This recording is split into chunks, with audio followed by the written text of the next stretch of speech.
ETF index mutual funds నేర్చుకుని stock మార్కెట్లో రాణించాలనుకుంటున్నారా? వెంటనే ఈ నెంబర్కి కాల్ చేయండి. నమస్తే, welcome back to Suman TV.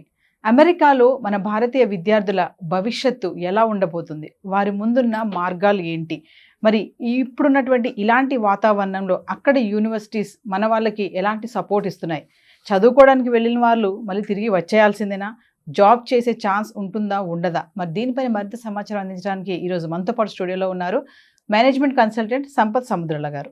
నమస్తే సార్. సార్, మరి ప్రజెంట్ చూసుకుంటే మరి ట్రంప్ హవా నడుస్తుంది. ఆల్రెడీ మనం చాలా వీడియోలో మాట్లాడుకున్నాం. ఓకే, ఇప్పటి వరకు వదిలేస్తే మరి ఫ్యూచర్ మన స్టూడెంట్స్ భవిష్యత్తు ఎలా ఉండబోతుంది అంటారు? మరి నేను అడిగినట్టుగా ఈ వాతావరణంలో అక్కడ యూనివర్సిటీ సపోర్ట్ ఎలా ఉంటుంది? మా యూనివర్సిటీస్ పరంగా మనం చూసినట్టయితే they are all supporting students and they are in favour of students అని చెప్పొచ్చు. అయినప్పటికీ ఇది గడ్డు కాలం అనే చెప్పాలి.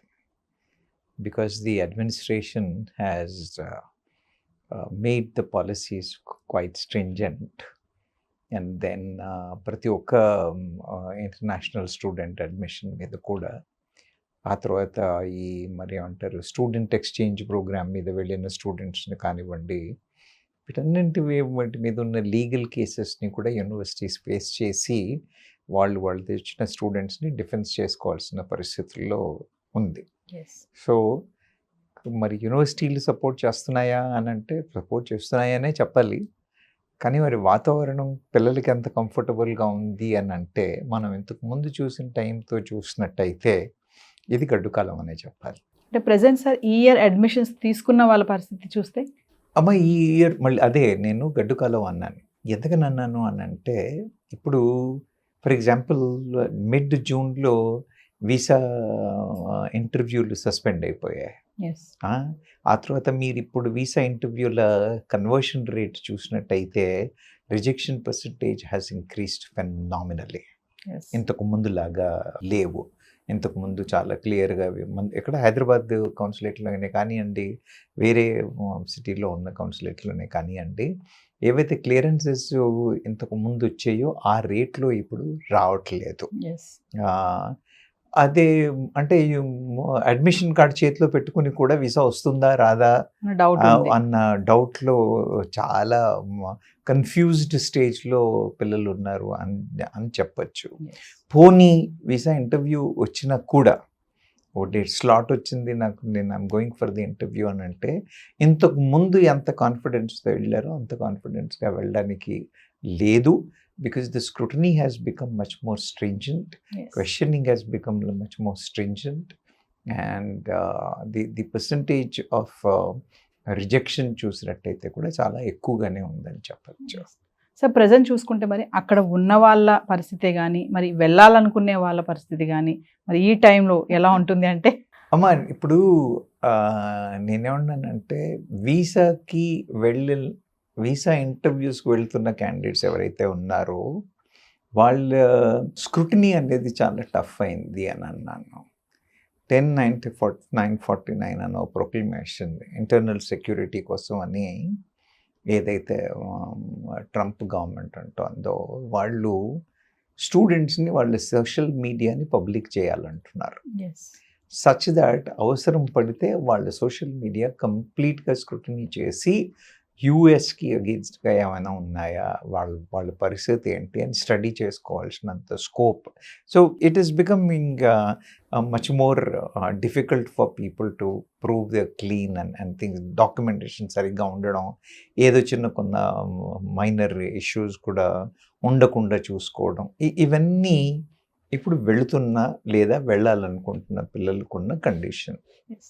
సరే, అక్కడున్న పిల్లల పరిస్థితి ఏంటి అని అంటే, ఆల్రెడీ అడ్మిషన్ అయ్యి ఆల్రెడీ యూఎస్లో వెళ్ళి కోర్సు కంప్లీషన్ స్టేజ్లో ఉన్నవాళ్ళు, కోర్సు కంప్లీట్ చేసిన స్టూడెంట్స్ అంటే వాళ్ళకేం పరిస్థితుల్లో తేడా ఏం లేదమ్మా. ఎందుకనంటే వాళ్ళకి కోర్స్ కంప్లీట్ ఈ స్టెమ్ ఎడ్యుకేషన్ కోసం వెళ్ళి వాళ్ళు కానివ్వండి, వాళ్ళకి ఏదైతే ఈ 3 years 36 months ఓపీటీ ఫెసిలిటీ ఏదైతే ఉందో అవన్నీ కూడా ఇంటాక్ట్గానే ఉన్నాయి. కాబట్టి అక్కడ ఆల్రెడీ వెళ్ళి కోర్స్ పర్స్యూ చేస్తూ కంప్లీషన్ చేస్తూ ఉన్న కండిషన్లో ఉన్న పిల్లలకి ఏం ఇబ్బంది ఉంది అని చెప్పలేం. ఎస్ కానీ ఇంతకు ముందు ఉన్న H1 వీసాల కంఫర్ట్ అనేది Comfort. ఇప్పుడు లేదు. ఎస్ ఎందుకంటే అంత ఈజీగా ఇవ్వట్లేదు. తర్వాత ఆ అప్లికేషన్లు పెట్టుకోవాలంటే కూడా ప్రాసెసింగ్ ఫీల్ కానివ్వండి, మిగతా కానివ్వండి విపరీతంగా పెరిగిపోయాయి. Yeah. సో అంటే ప్రొహిబిటివ్గా తయారు చేశారు. కాబట్టి మరి ఉద్యోగం వీసాలు వస్తాయా అని అంటే ఓపీటీ 36 months అయితే ఉండగలుగుతారు, కానీ ఉద్యోగం వీసాలు వస్తాయా, ఉద్యోగాలు వస్తాయా అని అంటే ఒక క్వశ్చన్ మార్క్ అనే చెప్పొచ్చు. కానీ మరి అంటే ఆపర్చునిటీస్ ఉన్నాయా అంటే టోటల్గా క్లోజ్ అయితే ఏం అవ్వలేదు, కానీ ఇంతకు ముందు ఉన్నంత సులభతరంగా అయితే లేవు అని క్లియర్గా చెప్పొచ్చు. Yes. So coming to policies, మరి ఏమైనా చేంజెస్ వచ్చాయా? పాలసీలు అంటే ఇప్పుడు మార్పులు వాళ్ళకి ఇంటర్నల్గా రెగ్యులర్గా ఉన్న వాటిలో చిన్న చిన్న మార్పులు ఉన్నాయమ్మా. నేను ఇప్పుడు మీకు స్పెసిఫిక్గా చెప్పాను కదా, స్క్రూటినీని చాలా స్ట్రింజెంట్ చేయమన్న ఇన్స్ట్రక్షన్స్ ఉన్నాయి. తర్వాత ఈ సోషల్ మీడియా చెప్పాను కదా, దాని మీద any student who is applying for visa should make their social media public. So anybody they should be able to go and access, review, check అన్న చేంజెస్ ఉన్నాయి. ఆ తర్వాత ఇప్పుడు నేను ఇంతకుముందు అన్నట్టుగా యూనివర్సిటీస్ కూడా స్టూడెంట్ ఎక్స్చేంజ్ ప్రోగ్రామ్ మీద వీసా అన్న వాటన్నిటికీ కూడా డాక్యుమెంటేషను, ప్రాసెస్ ఇవన్నీ చాలా చాలా క్షుణ్ణంగా మెటిక్యులస్గా చెక్ చేస్తున్నారు. కాబట్టి ఇంతకుముందు ఎప్పుడైనా అటు ఇటు దొరికినా ఏదైనా జరిగితే మేనేజ్ అయ్యేదేమో, కానీ ఇప్పుడు పరిస్థితుల్లో అలాంటివి ఏమీ జరగడానికి అవకాశాలు లేవు. సార్ ఇప్పుడు రూపాయి మారకం కూడా బాగా పెరుగుతుంది. సో మరి కమింగ్ టు ఎక్స్పెన్సెస్, మరి అక్కడ ఖర్చులు సరిపోక, మనం ప్రీవియస్ ఒక వీడియోలో మాట్లాడుకున్నాము, అక్కడ డబ్బులు సరిపోక మళ్ళీ మాకు మనీ పంపించండి అని పేరెంట్స్కి కాల్ చేసి అడగడము, మరి ఈ రూపీ పెరగడంతో అక్కడ ఖర్చులు కూడా పెరుగుతాయి కదా. మరి కాస్ట్ పరంగా చూసినట్టయితే నేను అన్నట్టుగా it is becoming difficult for students day by day. డబ్బులు అక్కడి డబ్బులా, ఇక్కడి నుంచి డబ్బులు వెళ్తున్నాయా, లోన్లా అన్న విషయాలు పక్కన పెడితే ఎవ్రీ ఆస్పెక్ట్లో కూడా, బికాజ్ ప్రతి అప్లికేషన్కి, ప్రతి ప్రాసెసింగ్కి ఫీజులు మారాయి, మిగతా ఖర్చులు కూడా పెరిగాయి. కాబట్టి it is going to be little tough financially also. Procedurally కాకుండా కూడా ఫైనాన్షియల్లీ కూడా విద్యార్థులకు కొంచెం గడ్డుకాలం అనే చెప్పచ్చు. కమింగ్ టు సార్, ఇప్పుడు అబ్రాడ్ ఎడ్యుకేషన్ అంటే చదువుకోవడానికి వెళ్ళి అక్కడ చాలామంది వాళ్ళ డిగ్రీస్ అయిపోయాక జాబ్ చేయాలనుకుంటారు. మరి ట్రంప్ హవా నడుస్తుంది, సర్కార్ కొన్ని రూల్స్ కూడా రిలీజ్ చేస్తున్నారు. అంటే చదువుకొని తిరిగి వచ్చేయాల్సిందేనా, జాబ్ చేసే ఛాన్సెస్ ఉండవంటారా? ఉండవు అని డిక్లేర్ చేయలేదమ్మా. ఉద్యోగాలు ఇవ్వరు అనేమి రూల్స్ ఏం పాస్ చేయలేదు. కానీ మనం H1B వీసాలను చూసినట్టయితే ఇప్పుడు చాలా తక్కువైపోయాయి. వీసాలు ఇవ్వడం కానీ, వాటి పర్సంటేజ్ కానీ, దాంట్లో ఉన్న స్క్రూటినీ కానీ చాలా టఫ్ అయిపోయింది. కాబట్టి ఇంతకుముందు వచ్చినంత సులువుగా అయితే రావట్లేదు. మరి ఎప్పుడైతే రావట్లేదు అని అంటే వాళ్ళకి ఇచ్చిన ఆ 36 నెలల ఓపీటీ ఎక్స్టెన్షన్లో ఉన్నంత వరకు చేసుకుని ఆ లోపల కష్టపడి ఉద్యోగం తెచ్చుకోగలిగితే దెన్ దే కెన్ స్టే. కానీ ఆ తెచ్చుకోవడం అనేది అంత ఈజీగా కనబడట్లేదు.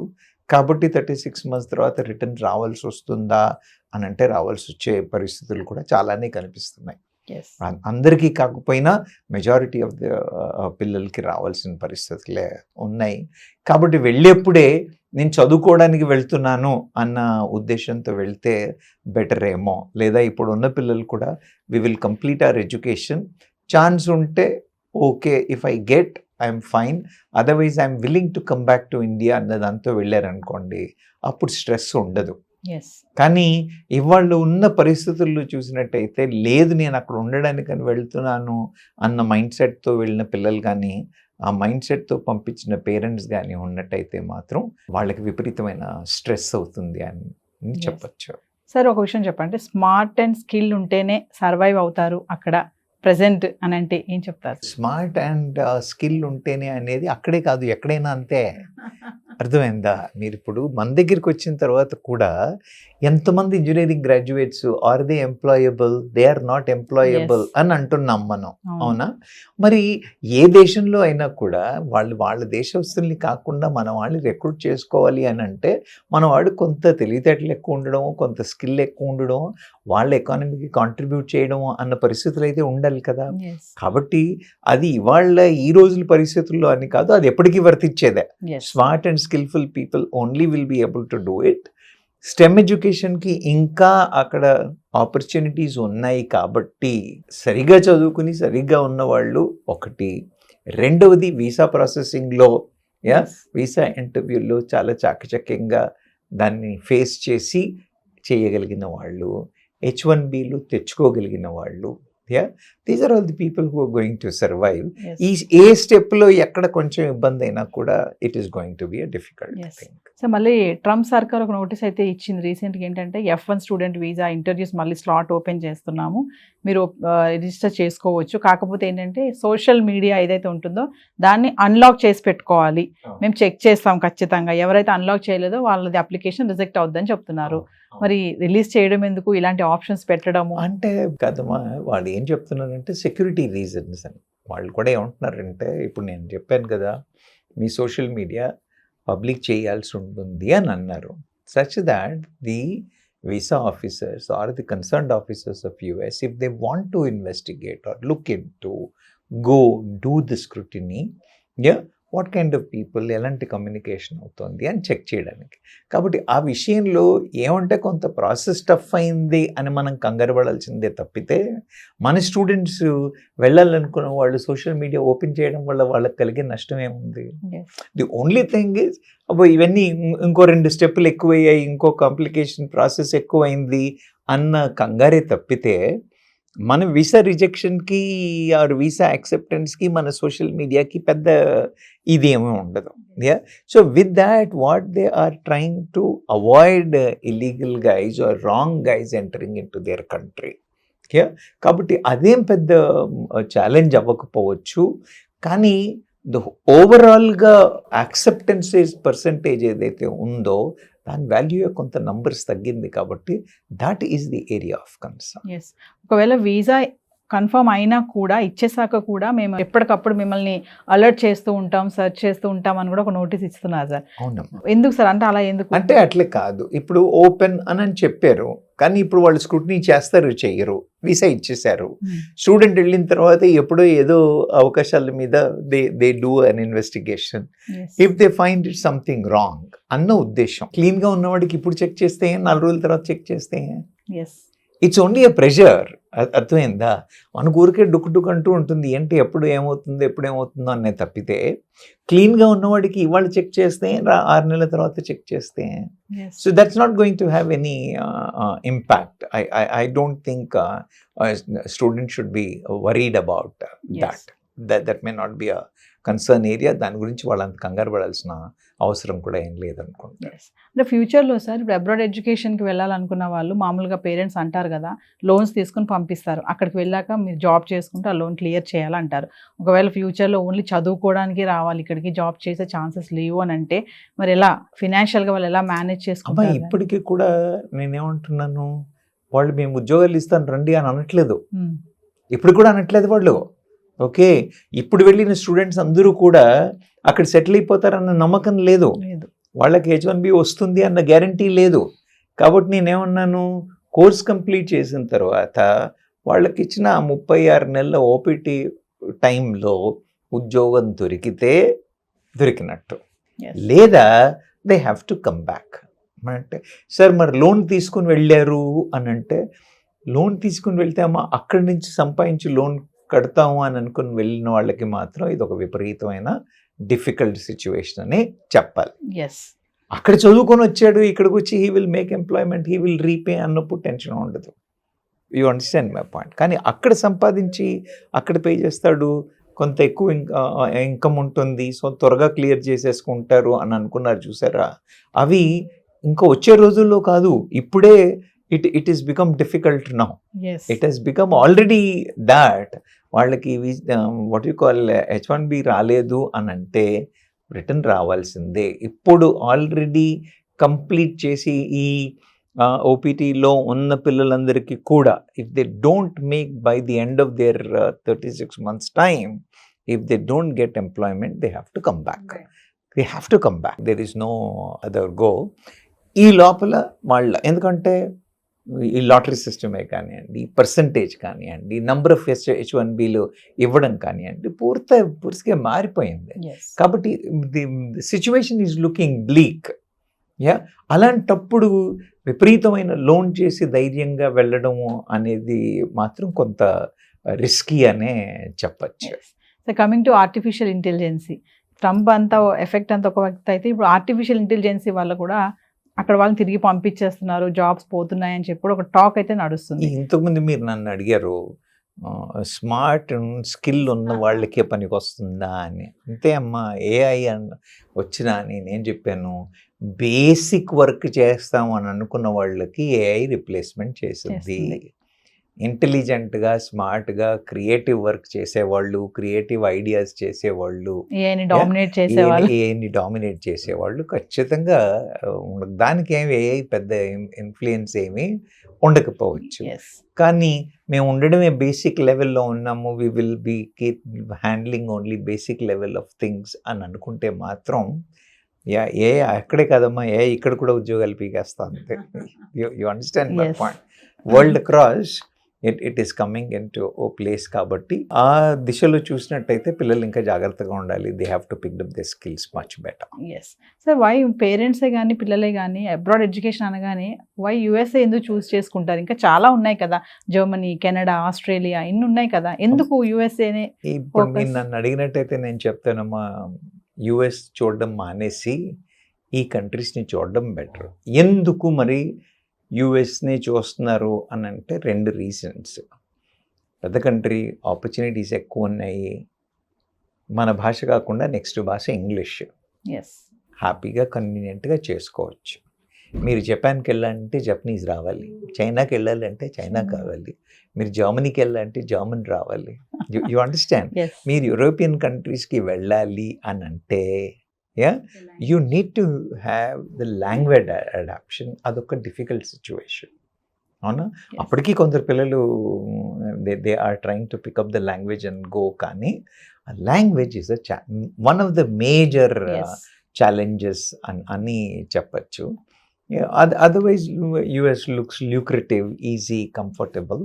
కానీ ఇప్పుడున్న వాతావరణం, ఇప్పుడున్న పరిస్థితుల్లో చూసినట్టయితే I think people should look for other countries. జర్మనీయే కానివ్వండి, వేరియస్ అదర్ యూరోపియన్ కంట్రీసే కానివ్వండి, I think their focus should be on other countries and not on US. Yes.